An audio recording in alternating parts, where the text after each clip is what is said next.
here for the second episode of Go Local Wisconsin. Again, a new program that we want to talk to people all around the state and feature local businesses and find out who they are, where they are, and the story behind the business, because that's always so interesting. Of course, they provide some really great services and really great stuff too. Today, I have the privilege to talk to the owners of Donut Sam's.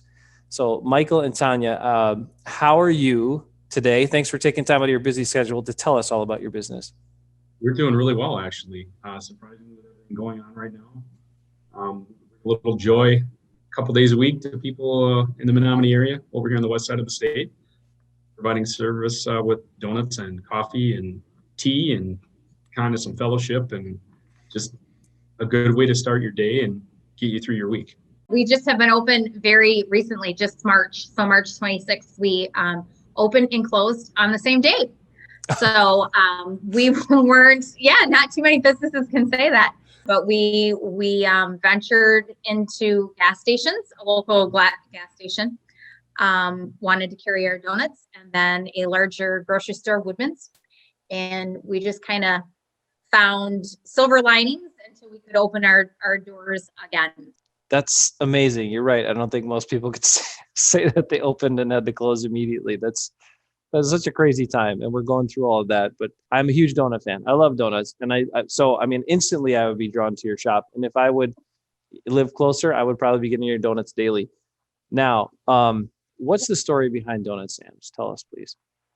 Sam is our youngest, who has special needs. He has Down syndrome. Here nor there, but we love Menomonie. We love the community that we are in. We have two other children. We have two other boys. Sam is getting close to the age. He's 13. And as much positive is in our community, there's not a lot of jobs for him, so we as a family were concerned of what that was going to look like for him. We have the same desire as our other boys. We want them to be healthy and educated and move out of our home. And so we struggled with that with Sam, like, what were we going to do for you for employment? So we started looking and praying and thinking, and we went on vacation of all places, and we were in a great little town, and we were at a donut shop. And it became a family joke about we should bring a donut shop to Menomonie, Wisconsin. And we chuckled about it a little, and we kind of talked to a few people. What do you think? What do you think? And then we went back to the same place a year after, and we're like, okay, we could totally do this. Like, it doesn't require a lot of space. And I bet we could YouTube how to make donuts. Like, we just, for the record, had no experience whatsoever. We just had the desire, we had the outlook, we had we knew this is what we wanted. So we came back and we started making connections with people. We just started talking. We found a beautiful location. It's smack dab in the middle of Menomonie, and it's walking distance of Stout students. And we so desired to come alongside college students, and we opened Donut Sam's. Along the same line, we are desiring to have a upskill program to work with people with special needs in hopes to help them find employment in our community. So we would like to show people how easy it is, how much it doesn't really take to collaborate, and how much it to employ this community of individuals like Sam. We do have, actually, right now, we do have one, other than Sam, we do have one other young lady who's developmentally disabled who helps us decorate 2 nights a week. And it makes you realize life is fun. And you got to make it fun. That recognition of the need in the community and the lack of opportunity in the community, for certain people, that want to have a job, that need those experiences, and making an environment, and making not just that, but a mission to move that forward.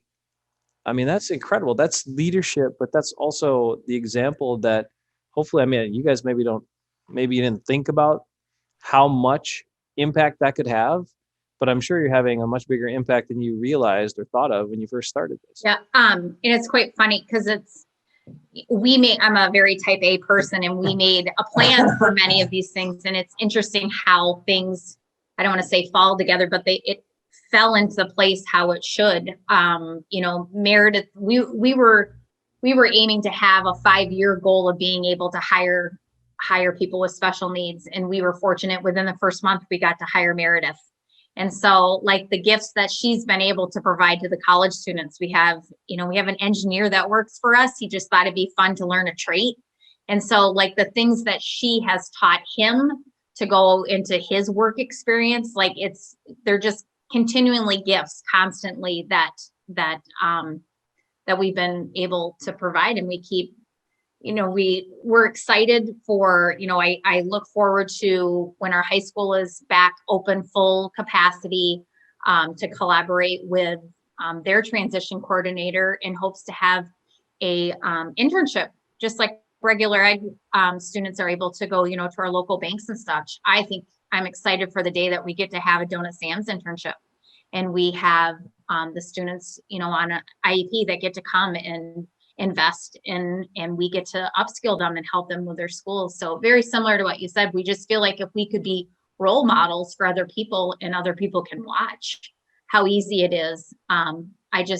It's our hope that it'll be like a snowball effect and like, oh, well, if you guys can do it, we can do it. Like, and just be able to provide these connections. For other local businesses to know that you can carve out 6 to 8 hours a week for constructive work, meaningful work for somebody with a disability, and it's a win-win.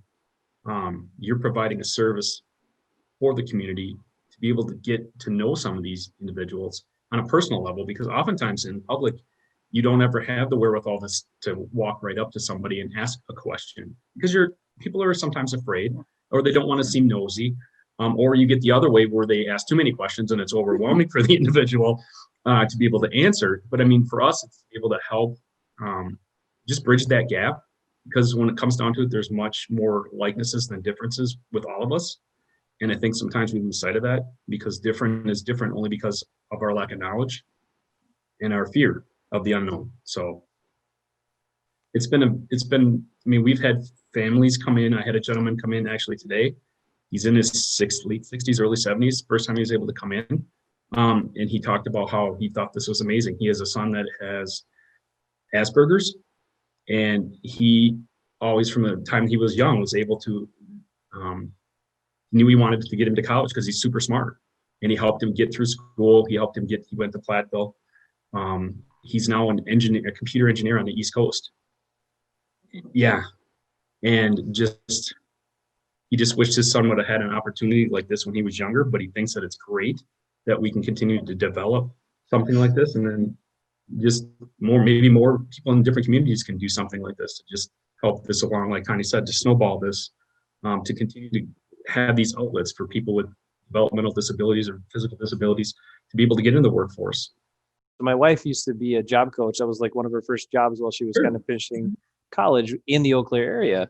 And she worked with a bunch of different people, with Downs and and she loved it, and their dedication to the job, how much they cared about the work. Like those things are just almost across the board. You find people that have some sort of disability, and when they get that opportunity, man, they are serious about it and are going to do their best work.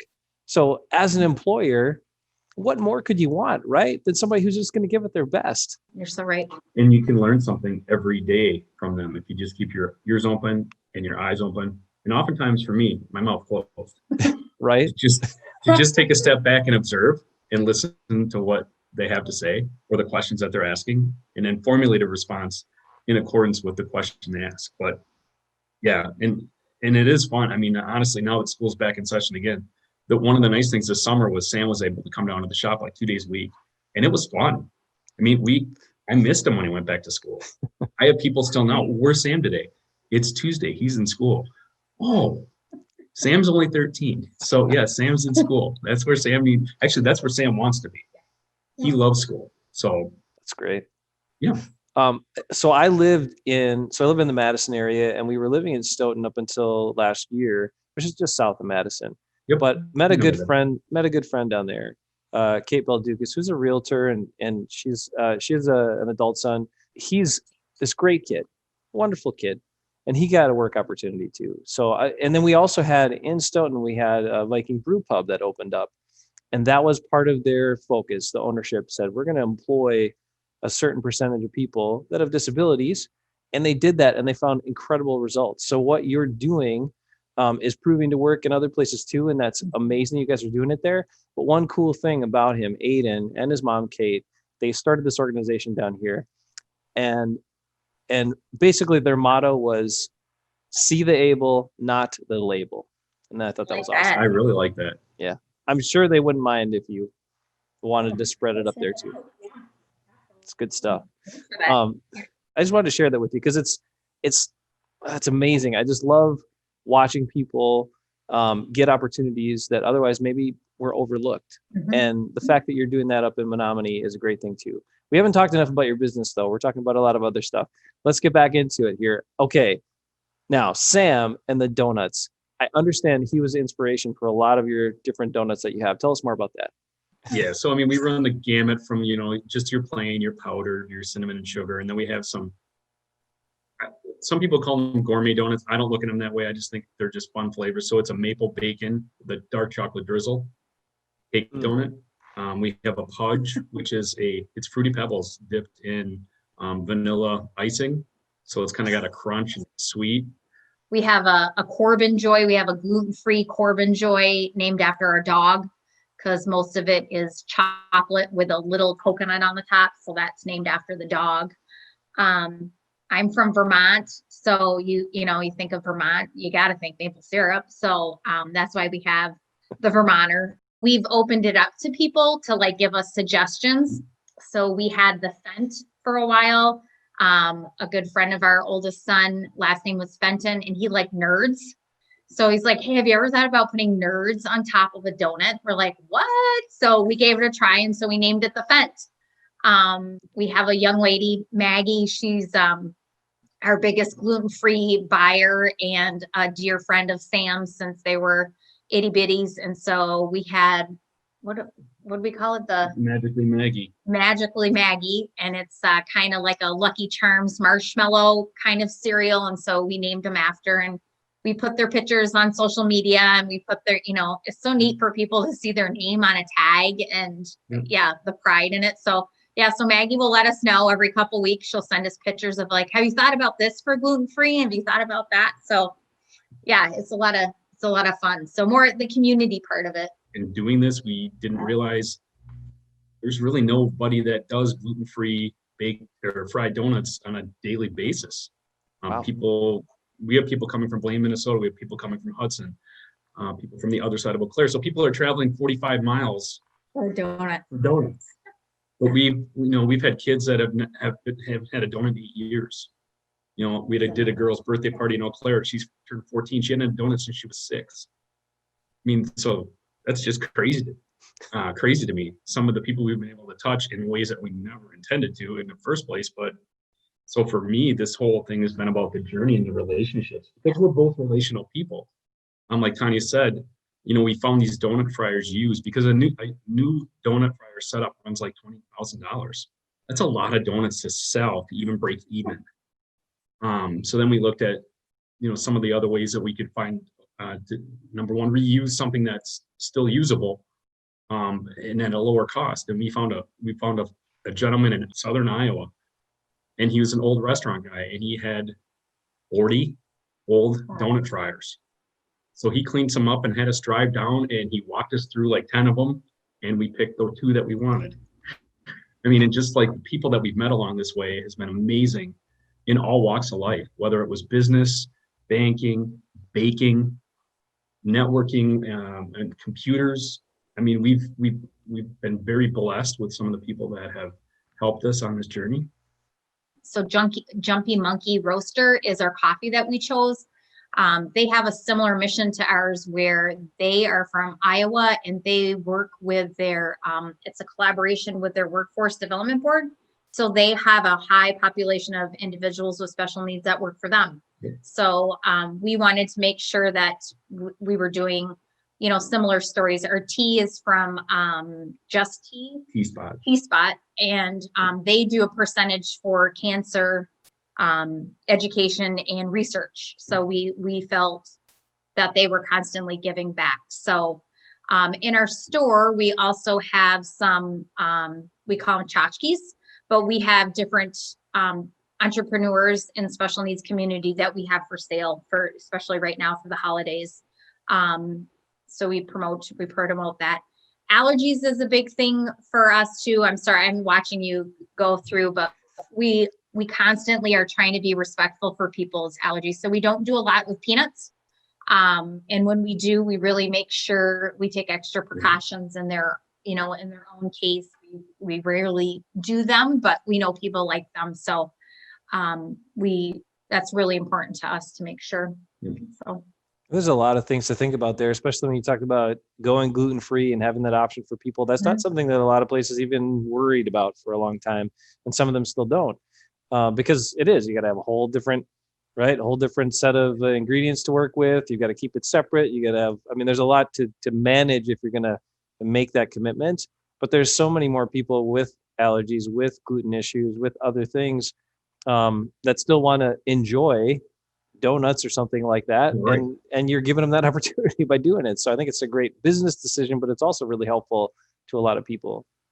Well, and we've learned a ton about allergens. And Tanya talked about how now we're in some gas stations and we're in Woodman's. So that was also part of the 5-year plan, not the 5-week plan, or actually for us, 5-day plan. And then realizing we needed to have nutritional labels for anything leaving town. And then it's like, well, if we have to do it for leaving town, we might as well do it in town. So like having to figure out, because when you go to get from all these manufacturers, you get your nutritional information. Everything's based on per 100 grams. So now you have to convert that to how many donuts that makes.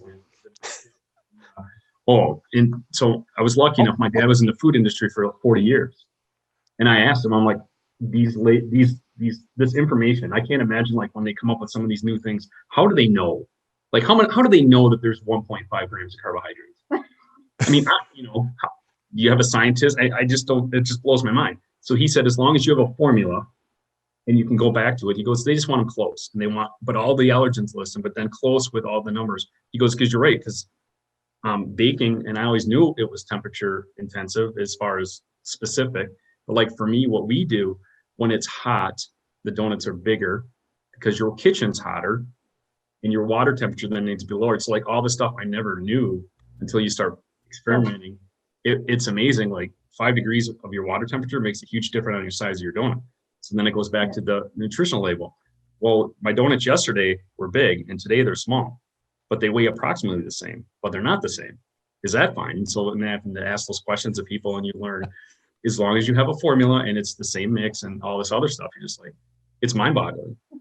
Like, we totally learned a ton of stuff about packaging and nutritional. So, in packaging, never really thought about it. Like when you buy stuff in a store, how expensive it can be, whether it's cardboard or labels or stickers or all that stuff. You're just like, we do go through a lot. So one of the things we wanted to do right away, we weren't going to be able to be open because of COVID, is we stuck with that hardcore cardboard box. And a lot of people like those because they travel well, but they're also completely recyclable, which was nice that it's reusable and it's we use as little plastic as we can, which I think is a good thing. So we learned a lot. Yeah, you also proved to your kids that math is important, science is important, right? Science is important. Reinforcing all those things, right? That when your kids are like, when am I ever going to use this? And they're going to school. Here you go, guys. Yep. Absolutely. Yeah, when you take over the donut shop, guys. That's fantastic. Yep. Yep. But it is true. The things you never thought you'd use algebra for. That's awesome. My kids come up with those questions every once in a while, so I got to think of relatable things to kind of prove to them, to reinforce why they should be motivated and stay motivated for certain things. I wanted to let you tell us a little bit more about Sam. How much was he just an inspiration for the whole business? And was it his love of donuts that really made you go that direction, or were there other reasons for that? Sam's a character. There's no other word for it. He has bright orange hair. So for those that haven't seen him, he Yeah, he makes me speechless. Most of the times he constantly makes me speechless. He came with quite a few medical challenges. He endured 6 surgeries within the first 18 months. We always joke with him that along with his extra gene, he got the brave gene when it comes to the Husby. So he forgives quickly. He literally lives every day to the fullest. You know, if I make a mistake, oh, you're right, I did, and I'm going to do a much better tomorrow. He truly was the inspiration for it, because, you know, a lot of times people are like, oh, you know, what makes you really, you know, a donut shop? You know, I mean, quite frankly, my parents didn't believe we were going to do this. They thought you guys are ridiculous. And he has taught us that you have to be ridiculous. You got to give it a try. Like, try everything. You know, in the worst case, you might fail, but if you have a desire to be successful and to succeed, like, what do you have to lose? Like, I mean, if you have nothing to lose, you have so much more to gain. So if we walked into this with any kind of hesitation or any kind of nerves, we wouldn't have been able to do it. So I look at him and, you know, right now I overanalyze having to wear this mask to middle school. How is he going to do this? And oh my gosh, he's got a hearing aid and glasses and blah, blah, blah. Give me the mask. I'm going to put it on. I'm going to school. Away we went. No problems. Yep. So it's just like, he just wants to be like everybody else. He loves to work. I mean, people now, like Michael was saying earlier, I don't mean to repeat, but Saturday mornings, there's people that make it their routine because they know Sam's going to be there at 8:45. So we got to make sure we stop at Donut Sam's. Sam's there on Saturdays. So he's just a joy. We joke that he's the mayor. People are just like, yeah, give him a few more years. You got to get him to 18, but he's going to be the best mayor that this town's seen. So, so I hope he wants to work here. Like, his name's on the, you know, his picture's on everything. It's been on many boxes. It's been fun, quite frankly, to share a small story. We were at a grocery store not too long ago. Even before we were open, I think we were still just writing blogs at that time. I think we were just Facebook blogs. And this little kid walked by him and was like, I think you're Donut Sam. And so his face was just like, he thought he was this celebrity. And the mom was like, can I please take your picture with my son? Well, sure. Like, it was just like, Mom, they know that I'm Donut Sam. And it's like, well, you know, you kind of look like your character, buddy. So, but he's a joy. He's a great gift. And he's brought, I think, not just even to our family, it's been really neat to hear stories of his kindness that he's brought other people. Like, he's a neat kid. We're super fortunate to be his parents. Really, really fortunate. Yep. Wow. That's incredible inspiration for a business, but also just to share kind of the human story and family, and showing what, you know, opportunity can be. To piggyback on that, I mean, an opportunity is what we make it and what he helps us make and what we do with that opportunity. But I do have to tell you that, so Tanya was talking about Sam with the shop. So when we first started doing orders, curbside pickup, obviously people call the day before, we'd have it ready the next morning. So every night Sam would be like, so how many did you make tonight?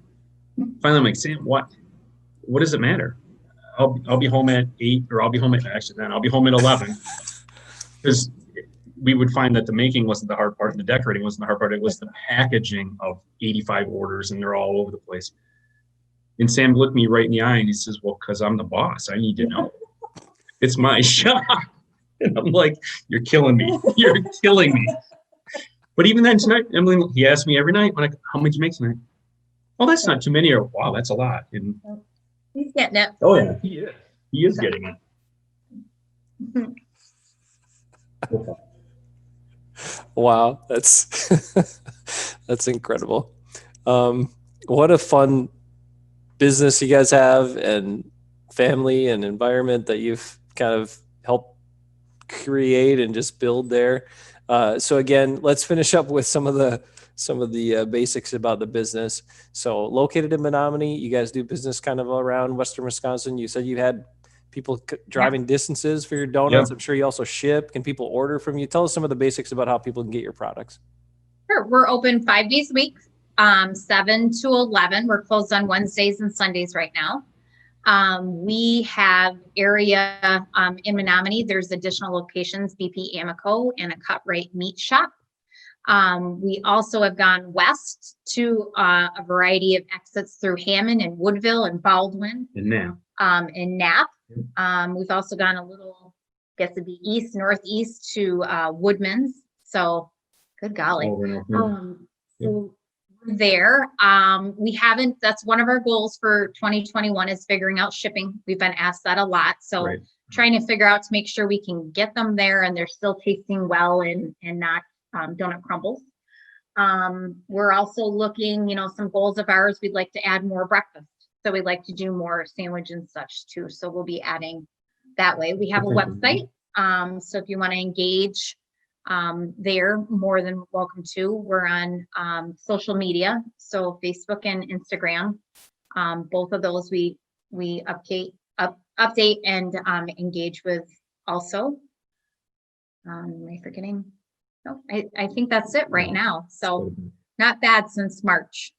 I mean, incredible place to already get to during this year in particular with all the extra challenges.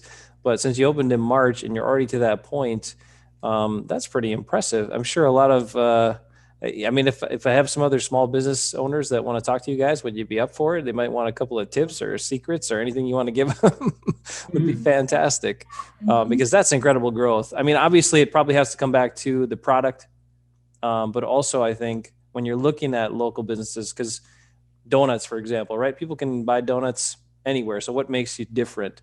For you, it's the product, the variety, but it's also your mission and it's Sam. The way I look at it. Yeah. Wow. That's amazing stuff.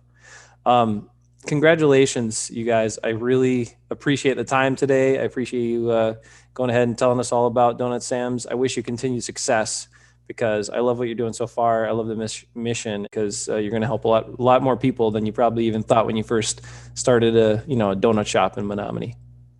Thank you, Jason. We appreciate it. This was nice. Yes. This was really Thank nice. you much. Yeah. If you and your wife and kids are ever up this way, stop it. It's been a year or two a couple of years since we've been back up to the Eau Claire area, but we'll bring the kids up again and, revisit some old spots. We lived there for about 11 years. So between college and after for a while. So it still feels like home when we come back. So we'll definitely check you guys out next time we swing up. Thank you. Thank you so much. All right. That's Donut Sam's. We will find another Wisconsin business to talk about next month, but stay safe. Have a great holidays. And thanks again, you two. Appreciate it. Thank you.